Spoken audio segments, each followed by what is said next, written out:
चंद दिन पहले इनकी शादी हुई, जिनकी उम्र 23 साल जबकि कद 3 फुट 9 इंच है और इनकी शरीके हयात का नाम है सुमेरा यासीन। इनकी उम्र 20 साल है जबकि इनका कद 3 फुट 5 इंच है। शादी कैसे हुई? बाजी ये तो ना ही पूछो। कमरा आपका सही बड़ा है या छोटा सा कमरा बनाया होता है? इधे विच 8 कमरे बना लेने सन अपने और मैं सारी रात भज नासे च लगा है। उर्दू पॉइंट की वीडियोस देखने के लिए हमारा चैनल सब्सक्राइब कीजिए और बेल के आइकन पर क्लिक कीजिए ताकि आप हमारी तमाम आने वाली वीडियो से बाखबर रह सकें। अस्सलाम वालेकुम, उर्दू पॉइंट के साथ मैं हूं अब्दुल्ला खान। नाज़रीन, इस टाइम मैं मौजूद हूं हाफिजाबाद के गांव चक गुजरा में। मेरे साथ मौजूद हैं मोहम्मद अदीब, जिनकी उम्र 23 साल जबकि कद 3 फुट 9 इंच है। चंद दिन पहले इनकी शादी हुई और इनकी शरीके हयात का नाम है सुमेरा यासीन, जो अभी सुमेरा अदीब हैं। इनकी उम्र 20 साल है जबकि इनका कद 3 फुट 5 इंच है। इनसे जानेंगे कि इनकी शादी कैसे हुई और क्या हालात और वाकयात से, उन्हीं से बात करते हैं। अस्सलाम वालेकुम। वालेकुम सलाम। शादी कैसे हुई, मतलब कि कितनी तगोदो करनी पड़ी? बाजी ये तो ना ही पूछो तुसी ते चंगी गल है। ये बड़ी दूर लंबी कहानी है। तो लम्बे पै के सुन लइए ਤੁਹਾਨੂੰ 2 ਦਿਨ ਲੱਗ ਜਾਣੇ ਨੇ ਤੇ ਫਿਰ ਸਾਰੀ ਕਹਾਣੀ ਸੁਣੀ। अच्छा। ਇਹ ਅਸੀਂ ਸਾਲ ਪਹਿਲਾਂ ਰਿਸ਼ਤਾ ਲੱਭਣ ਲੱਗੇ ਆ ਤੇ ਕਦੀ ਕਿਹੜੀ ਜਗ੍ਹਾ ਜਾ ਰਹੇ ਆ, ਕਦੀ ਕਿਹੜੀ ਜਗ੍ਹਾ। ਰਿਸ਼ਤਾ ਲੱਭਦਿਆਂ ਕੋਈ ਨਹੀਂ ਲੱਭਾ। ਅੱਛਾ, ਤੁਸੀਂ ਹੋਰ ਕੱਸ ਗਏ, ਟੁਰ ਕੇ ਅਸੀਂ ਅੱਕ ਕੇ ਥੱਕ ਕੇ ਬਹਿ ਗਏ। ਫਿਰ ਸਾਡੇ ਦੋਸਤ ਸਨ ਤੇ ਉਹਨਾਂ ਆਖਿਆ ਤੁਹਾਡਾ ਰਿਸ਼ਤਾ ਹੋਇਆ ਕਿ ਨਹੀਂ ਹੋਇਆ। ਮੈਂ ਕਿਹਾ ਨਹੀਂ ਯਾਰ, ਮਿਲ ਨਹੀਂ ਰਿਹਾ। ਉਹਨੇ ਆਖਿਆ ਮੇਰੇ ਕੋਲ ਹੈ ਰਿਸ਼ਤਾ। ਅਸੀਂ ਜਨਾਬ ਉੱਥੇ ਅੱਪੜ ਗਏ। ਤੁਸੀਂ ਕਿਆ ਦਸਤੀ ਪਹੁੰਚੋ। ਅਸੀਂ ਤੇ ਫਿਰ ਕਾਰਾ ਨਹੀਂ ਨਾ ਕੀਤਾ। ਅਸੀਂ ਫਿਰ ਉੱਥੇ ਗਏ ਤੇ ਉਹਨਾਂ ਵੇਖਿਆ ਰਿਸ਼ਤਾ, ਪਸੰਦ ਆਇਆ ਤੇ ਮੰਗਣੀ ਕਰਕੇ ਆ ਗਏ ਇੱਕੋ ਦਿਨ ਵਿੱਚ ਹੀ। ਅੱਛਾ, ਜਾਤੇ ਤੁਸੀਂ ਕਿਹਾ ਪਸੰਦ ਹੈ? ਪਸੰਦ ਹਾਂਜੀ, ਉਹਨਾਂ ਆਖਿਆ ਪਸੰਦ ਹੈ। ਉਹ ਇੱਥੇ ਤੁਹਾਨੂੰ ਵੀ ਕਹਿਤਾ ਉਹਨਾਂ ਪਸੰਦ ਹੈ?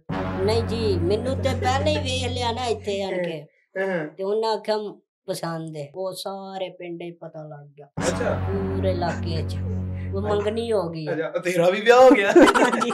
ਉਹ ਸਾਰੇ ਮੇਰੀ ਦੁਕਾਨ ਹੈ ਕਰਿਆਨੇ ਦੀ। ਅੱਛਾ, ਤੇ ਉਹ ਜਿਹੜਾ ਆਵੇ ਉਹ ਹੀ ਮੁਬਾਰਕ ਦੇਵੇ, ਜਿਹੜਾ ਆਵੇ ਉਹ। ਮੈਂ ਕਿਹਾ ਖੈਰ ਹੋਵੇ, ਕੀ ਹੋਇਆ? ਇਹ ਤੇਰੀ ਮੰਗਣੀ ਹੋ ਗਈ। ਮੈਂ ਕਿਹਾ ਮੈਨੂੰ ਤੇ ਪਤਾ ਹੀ ਕੋਈ ਨਹੀਂ। ਮੰਗਣੀ ਹੋ ਗਈ, उसके बाद फिर कितनी देर बाद शादी हुई आपकी?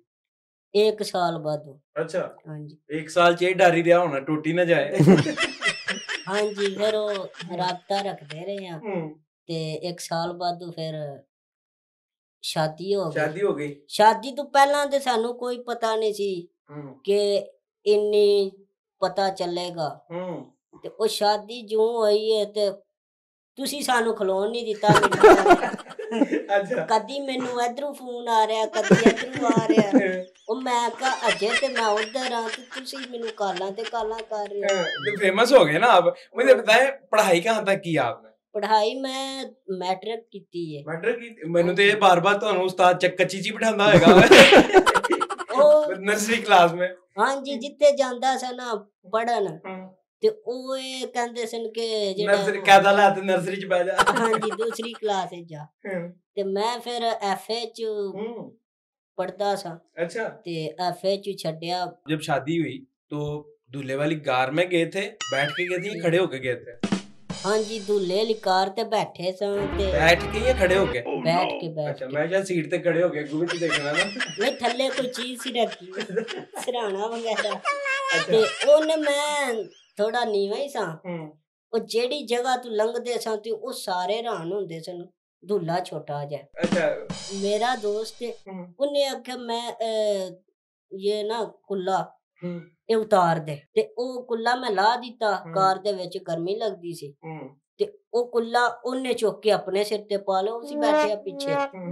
ਉਹ ਜਿਹੜਾ ਬੰਦਾ ਨਹੀਂ ਉਹ ਪਿੱਛੇ ਉਹਨੂੰ ਵੇਖੇ। ਮੈਂ ਕਿਹਾ ਯਾਰ ਲਾ ਦੇ ਤੂੰ, ਮੈਨੂੰ ਨਹੀਂ ਮਜ਼ਾ ਮੇਰੀ ਹੋ ਰਹੀ ਹੈ। ਤੇ ਸਾਰਾ ਧਿਆਨ ਉਹ ਤੇ ਬੰਦਾ ਨੇ ਕਿ ਮਹਾਰਾਜਾ ਦੇ ਪਿੱਛੇ बैठे हैं। अच्छा, मैं आपसे बात करना चाहूंगा, खाने शाने पका लेती हैं जी? रोटियां वड्डियां बनाते हो या छोटियां? छोटियां, गुलियां जिसको कहते हैं। सर तुसी किन्नियां रोटियां खा लेंदे हो इन्हां दे हत्थ दे पक्कियां होईयां? गुल्लियां 3-4 खा लेना। तुसी ते ना गुल्ली को तुसी को बहुत बड़ी रोटी होती है। नहीं मैं दूसरी बड़ी रोटी खा लेना। जब आपकी शादी से पहले हर दफा तुसी सिरपाले बांधते होने मतलब जेड़ी भी शादी है बोला आया उन्हें सिरपाला बनाना इस दफा उन ਤੁਹਾਡੀ भी शादी हो गई। हाँ जी हाँ जी। दरवाजे की कुंडी किस तरह लगाते हैं? कोई लगा लेते हैं या फिटिंग नीचे है आपकी? नहीं फिटिंग नीचे। अच्छा मैं ये ना हो पहले एक दूसरे तक खलो के कुंडी लाओ पहले। अच्छा तो मतलब फिटिंग सारा कुछ नीचे किया हुआ आपने जी। अच्छा आगे करना क्या चाहते हैं बेसिकली और इनको मुंह दिखाई में क्या दिया था? वाच दी थी। अच्छा ते ए जेडी तुसी पाई है वही तो नहीं? नहीं नहीं ये मेरी है। ए ਤੁਹਾਡੇ ਨੂੰ ਵੱਡੀ ਹੈ ਦੇਖੋ। ਵੱਡੀ ਤੇ ਹੈ ਤੇ ਮੇਰੀ ਹੈ ਪਟੇ ਵੇਖੋ ਨਾ ਨਿੱਕੇ ਨਿੱਕੇ ਆ ਨਾ ਬਾਜ਼ੂ ਨੂੰ ਗਿਲਟ ਪੈ ਜੇ यार मैं घड़ी पाई है इन्ना को वजन चुक लेदा। अब मुझे बताएं सबसे पहले जब आपको पता चला इनसे आपकी शादी हो रही है मोहम्मद अदीब से तो क्या ख्याल आया था? कुछ भी नहीं। आप लोग कितने बहन भाई हैं और आप क्या करती हैं? मेरे 2 भाई हैं बड़े मेरे 5 बहन हैं। हम 5 बहनें हैं 2 भाई हैं। सब बहनों से बड़े हैं 2 भाई। एक की शादी हो चुकी है एक की अभी होनी है। अच्छा तो ना एक मेरी बहन की शादी हो चुकी है मुझसे बड़ी है। अच्छा वो नॉर्मल है उनके कद या उनका भी छोटा है? ये नॉर्मल सही है। अच्छा सर मैं मेरा कद छोटा था मेरी बहन भाई से। अच्छा और आप भी सबसे बड़ी तो नहीं थी? नहीं मेरे से छोटी 3 है बस। रोटी छोटी तुसी छोटी कुजियां च पकांदे हो या बड़े देगचे च? नहीं बड़े जो से बर्तन होते हैं उसके। तो किस दिन ਉਹਦੇ ਵਿੱਚ ਆਪ ਡਿੱਗ ਪਏ थे? नहीं मैं नहीं गिरती मैं पकाती हूँ नहीं गिरती। अच्छा क्या क्या पका लेती हैं आप? गोश्त बिरयानी चावल सब्जियां वाले पुलाव चावल सब कुछ। मोटरसाइकिल चला लेते हैं आप? मोटरसाइकिल चला लेना ते अगर कोई पीछे बवे तो अगर ये पीछे बैठ जाए नहीं फिर नहीं क्यों? लता नहीं ना थल्ले लगती गेर नहीं लगना तुमन कौन ना तुसी हैंडल फड़ो मैं दौड़ के गेड़ लाऊंगा। कद आपका माशाल्लाह यानी कि छोटा है 3 फुट 9 इंच और इनका 3 फुट 5 इंच कद है तो कमरा आपका सही बड़ा है या छोटा सा कमरा बनाया आपने? कमरा बहुत बड़ा बनाया ते अंदर ही अपना जॉयलैंड बनाया है? हाँ जी हाँ जी। अच्छा बहुत बड़ा कमरा ते एवें ही ना एक दिन मैनू पूछया एक आंटी हरी आए ते उन्हें पूछा दीप इतना बड़ा कमरा तेरा ते तुसी ते इहदे विच 8 कमरे बना लेने सन मैं कहते फिर तुहाडे वर्गियां नूं असीं की लटा के वाड़ दे। अजीब बात की ये ज़ाहिर है कोई नॉर्मल बड़े कद का बंदा अगर आता तो फिर किस तरह आंदा? अच्छा तो आपका कोई किस्सा है इस तरह का जो आप शेयर करना चाहती हैं?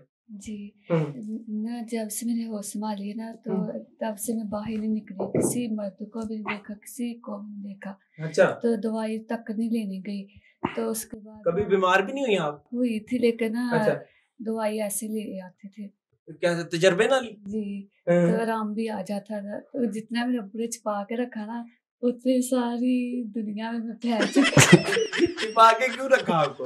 कि बस शर्म से कुछ मैं बाहर नहीं थी निकल रही इसलिए। अच्छा किसी को पता भी नहीं था कि इस लड़की भी की शादी है इस घर में।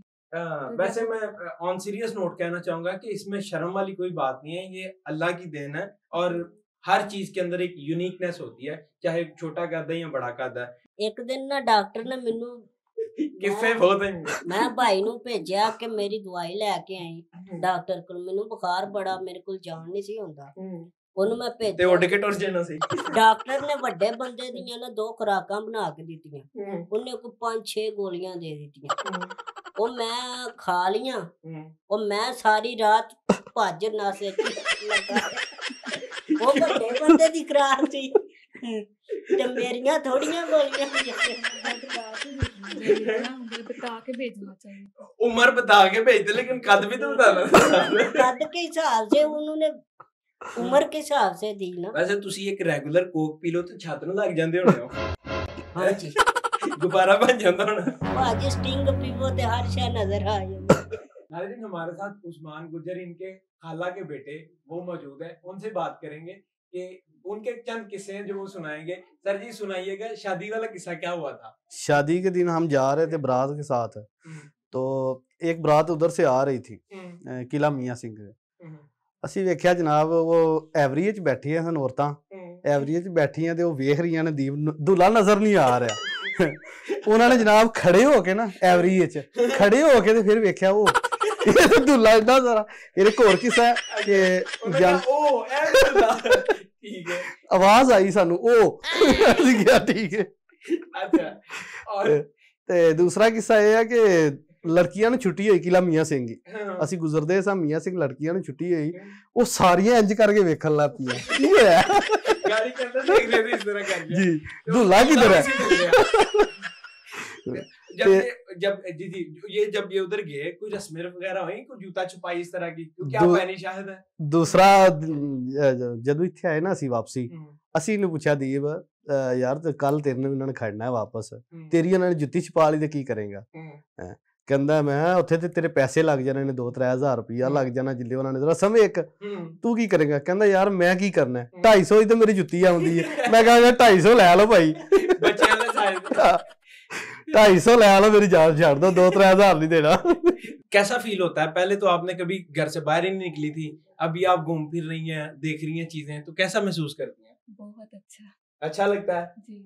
नाज़रीन देखें कि इस पे शर्म वाली कोई बात नहीं है, ये अल्लाह की देन है और वो हर रंग में इंसान को पैदा करता है, तो हर बंदे के अंदर एक खुदादाद सलाहियत भी होती है, तो लिहाजा हमें पॉजिटिव रहना चाहिए, तो किसी को टीज नहीं करना चाहिए। और यहाँ आज वीडियो का भी ये मकसद नहीं था हरगिज कि इनको डिग्रेड या टीज किया जाए, और आज ये इंटरव्यू करने का मकसद भी सिर्फ यही था कि आपको बताया जाए कि लोग कैसे हंसी खुशी रह रहे हैं और आप भी रहें। देखते रहे उर्दू पॉइंट। मैं अब्दुल्ला खान, अल्लाह के बाद।